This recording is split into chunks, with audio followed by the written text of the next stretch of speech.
Hi, tennis lovers. Welcome to my channel. My name is Alan. Today, let's talk about Carlos Alcaraz serve change in 2025 and what we can learn from this. Carlos has always been a tennis prodigy, dazzling fans with his incredible power and precision. But in 2025, he's elevated his game even further with a revolutionary change to his serve. What's the secret behind this new weapon? And more importantly, how can you use these insights to transform your own serve? Please subscribe to my channel before we dive in.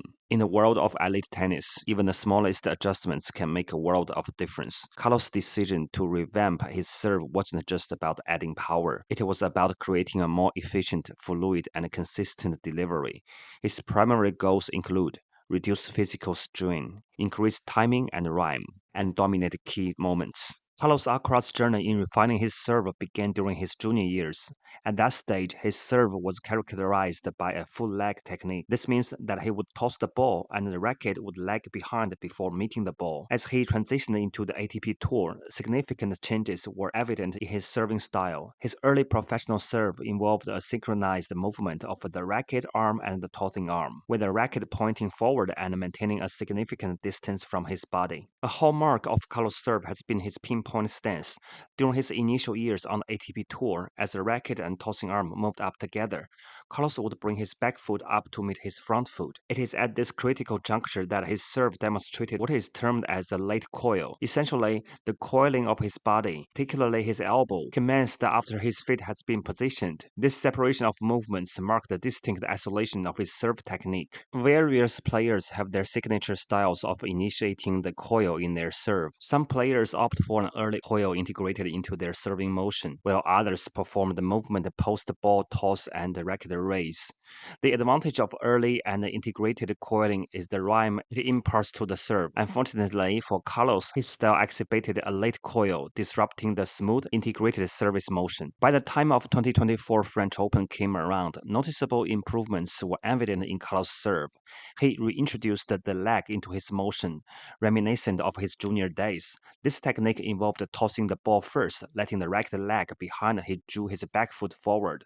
As the racket approached the trophy face, the timing of his pinpoint stance improved considerably. This adjustment reduced the severity of isolated movements previously seen when his back foot met his front foot. Despite these enhancements, a closer examination revealed residual elements of the late coil, likely a vestige of muscle memory. His racket, while closer to the body in the trophy position, still exhibited slight movements from the elbow. This subtle late coil indicated that while improvements has been made, further refinement was necessary. Next, let's check the breakthrough in Carlos' serve in 2025. The start of 2025 marked a significant breakthrough in Carlos' serve technique. New footage from January 3rd showcased the involved serve, free of late coil. The primary change involved the elongation of the leg. Unlike before, where his racket pointed to the side, the new leg position had his racket pointing more towards the ground. Though this might seem like a major tweak, the implications on his serving rhyme were substantial. In the context of professional tennis, players like Novak Djokovic have a notably smooth trophy face, with the racket forming a seamlessly transition up to the player's side. For Carlos, the adjustment meant that during the critical leg phase, his racket pointed downwards and slightly back. This alternation facilitated an earlier and smoother coiling of the elbow as the racket ascended towards the trophy position. Essentially, the modifications eliminated the late coil, rendering his serve motion more integrated and fluid. The adjustments in Carlos' serve highlight several key aspects. First, the role of muscle memory. One of the intriguing elements of Carlos' serve evolution is the challenge posed by muscle memory.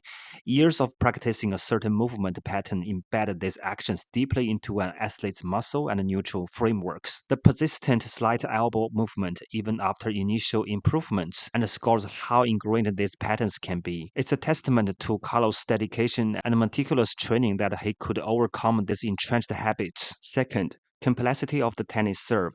Carlos' continuous refinement of his serve serves as a reminder of the complexity inherent in the tennis serve. While laypersons may see it as a simple act of hitting the ball, professionals like Carlos demonstrate the depth of the technical precision and continual improvement required to excel. Elements such as the timing of the leg, the positioning of the racket, the integration of the coil, and the synchrony of the body movements all combine to define the efficacy and potency of the serve. Third, continuous improvements even at the top. Despite already achieving significant success and winning 4 Grand Slam titles, Carlos' focus on refining his serve reflects a profound commitment to excellence. It showcases a mindset not of complacency with current success, but an unwavering desire to optimize every aspect of his game. This relentless pursuit of improvement is what sets elite athletes apart and ensures sustained performance at the highest levels. As we look forward to the tennis season of 2025, it will be fascinating to observe the impact of Carlos' refined serve on his overall performance. Historically, while his serve has been effective, it hadn't constantly placed him among the top servers statistically. The recent enhancements could well change this scenario. A more fluid, powerful, and integrated serve could translate into the more aces and returnable serves, thereby enhancing his game dominance. Moreover, his journey underscores a critical lesson for aspiring athletes. The pursuit of technical perfection is an ongoing journey. Even the smallest adjustments, though they may seem trivial, can substantially impact performance. Carlos' continuous work on his serve, even after reaching considerable heights in his career, embodies the spirit of perseverance, learning, and evolution. In conclusion, I hope my analysis of the changes in Carlos Alcaraz's serve provides you with valuable insights for your own game. If you like this video, please subscribe for more helpful content. See you next time.